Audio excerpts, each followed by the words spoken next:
जय माँ दुर्गे। दुर्गा सप्तशती।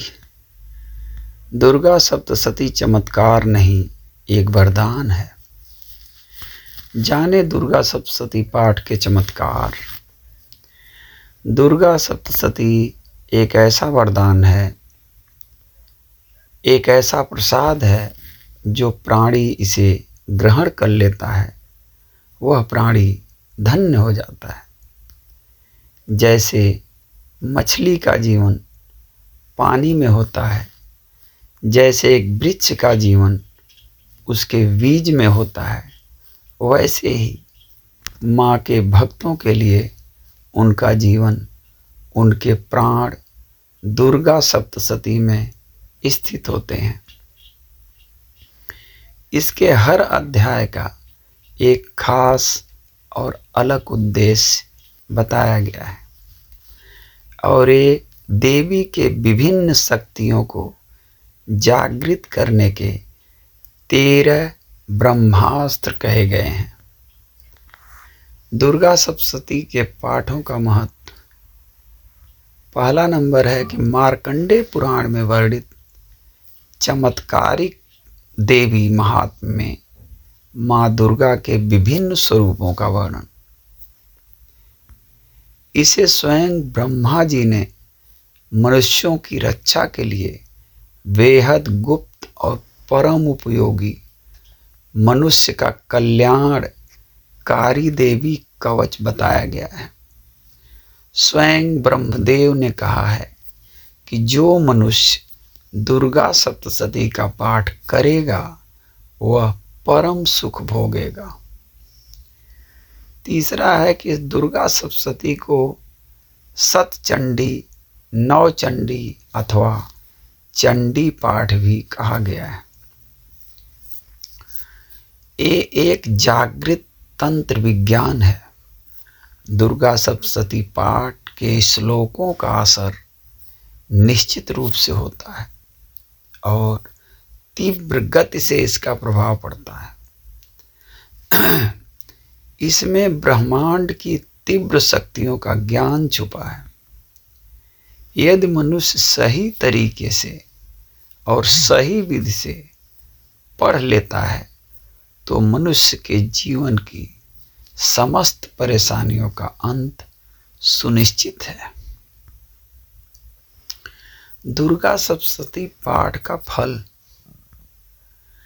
दुर्गा सप्तशती अध्याय 1 में किसी भी प्रकार की चिंता है, किसी भी प्रकार का मानसिक विकार यानी कि मानसिक कष्ट है, तो दुर्गा सप्तशती के प्रथम अध्याय के पाठ से इन सभी मानसिक विकारों और दुश्चिंताओं से मुक्ति मिलती है। इंसान की चेतना जागृत होती है और विचारों को सही दिशा मिलती है। किसी भी प्रकार के नेगेटिव विचार आप पर हावी नहीं होते। अतः दुर्गा सप्तशती के पहले अध्याय से आपको हर प्रकार की मानसिक चिंताओं से मुक्ति मिल जाती है। अब दुर्गा सप्तशती अध्याय 2 में दुर्गा सप्तशती के दूसरे अध्याय के पाठ में मुकदमे में विजय मिलती है। किसी भी प्रकार का आपका झगड़ा हो, वाद विवाद हो, उसमें शांति आती है और आपके मान सम्मान की रक्षा होती है। दूसरा पाठ जो है विजय के लिए होता है, लेकिन आपका उद्देश्य, आपकी मंशा सही होनी चाहिए, तभी ये पाठ फल देता है। अगर आप झूठ की बुनियाद में कभी इस अध्याय का पाठ करते हैं और चाहते हैं कि माँ आपकी सहायता करे, तो ये आपकी बहुत बड़ी भूल है। और दुर्गा सप्तशती अध्याय 3 में जो है तीसरे अध्याय का पाठ शत्रुओं से छुटकारा प्राप्त करने के लिए किया जाता है।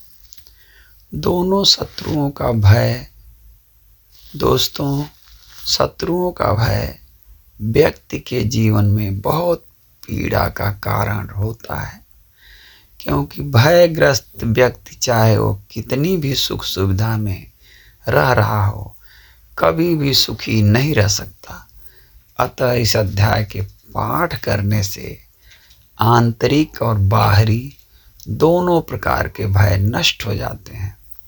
अगर आपके गुप्त शत्रु हैं जिनका पता नहीं चलता और जो सबसे ज़्यादा हानि पहुंचा सकते हैं, तो ये शत्रुओं से छुटकारा पाने के लिए तीसरे अध्याय का पाठ करना सर्वोत्तम है। दुर्गा सप्तशती के अध्याय 4 में जो है दुर्गा सप्तशती का चौथा अध्याय माँ की भक्ति प्राप्त करने के लिए, उनकी शक्ति, उनकी ऊर्जा को प्राप्त करने के लिए, आप उनके दर्शनों के लिए सर्वोत्तम है। वैसे तो इस ग्रंथ के हर अध्याय के हर शब्द में माँ की ऊर्जा निहित है, फिर भी माँ की निष्काम भक्ति महसूस करने के लिए और दर्शनों के लिए यह अध्याय सर्वश्रेष्ठ जान पड़ता है। दुर्गा सप्तशती अध्याय 5 में जो है 5वें अध्याय के प्रभाव से हर प्रकार के भय का नाश हो जाता है, चाहे वो भूत प्रेत की बाधा हो या बुरे स्वप्न परेशान करते हों या व्यक्ति हर जगह से परेशान हो, तो 5वें अध्याय के पाठ से इन सभी चीज़ों से मुक्ति मिल जाती है। और दुर्गा सप्तशती के अध्याय 6 से अध्याय 6 में जो है इस अध्याय का पाठ किसी भी प्रकार की तंत्र बाधा हटाने के लिए किया जाता है। इसके अलावा आपको लगता है कि आपके ऊपर जादू टोना किया गया हो, आपके परिवार को बांध दिया गया हो या राहु और केतु से आप पीड़ित हों, तो 6वें अध्याय का पाठ इन सभी कष्टों से आपको मुक्ति दिलाता है। और दुर्गा सप्तशती का 7वां अध्याय जो है किसी भी विशेष कामना की पूर्ति के लिए 7वां अध्याय सर्वोत्तम है। अगर सच्चे और निर्मल दिल से माँ की पूजा की जाती है और 7वें अध्याय का पाठ किया जाता है, तो व्यक्ति की कामना पूरी अवश्य होती है। दुर्गा सप्तशती अध्याय 8 में अगर आपका कोई प्रिय आपसे बिछड़ गया है, कोई गुमशुदा है और आप उसे ढूंढ कर थक चुके हैं, तो 8वें अध्याय का पाठ चमत्कारिक फल प्रदान करता है। बिछड़े हुए लोगों से मिलने के लिए, इसके अलावा वशीकरण के लिए भी इस अध्याय का पाठ किया जाता है, लेकिन वशीकरण सही व्यक्ति के लिए किया जा रहा हो, सही मनसा के साथ किया जा रहा हो, इसका ध्यान रखना बहुत आवश्यक है, नहीं तो फायदे की जगह नुकसान हो सकता है। इसके अलावा धन लाभ के लिए, धन प्राप्ति के लिए भी 8वें अध्याय का पाठ बेहद शुभ माना गया है। और दुर्गा सप्तशती अध्याय 9 में 9वां अध्याय का पाठ संतान के लिए किया जाता है।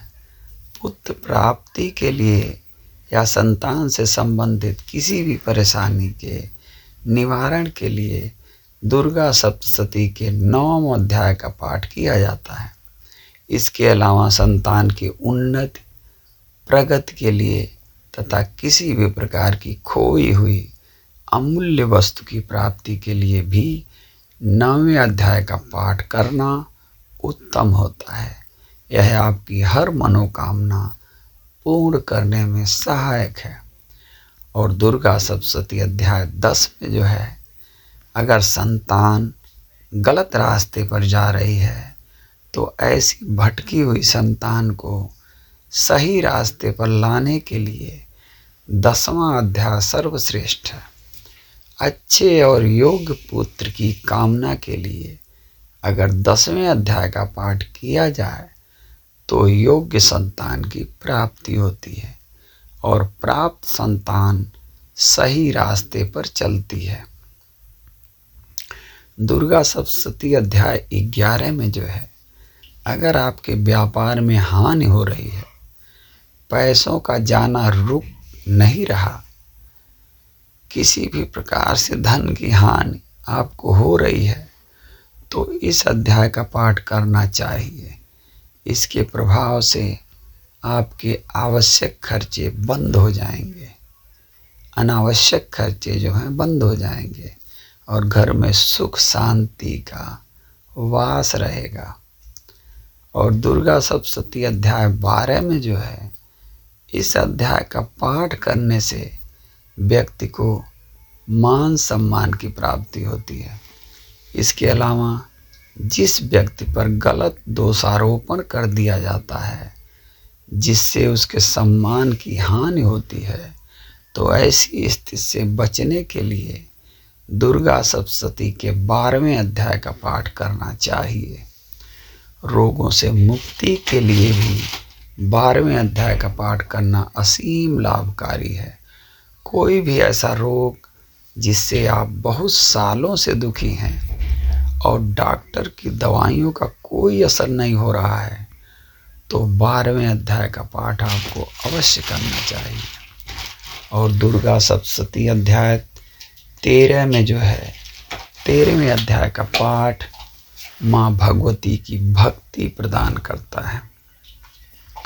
किसी भी साधना के बाद माँ की पूर्ण भक्ति के लिए इस अध्याय का पाठ अति महत्वपूर्ण है।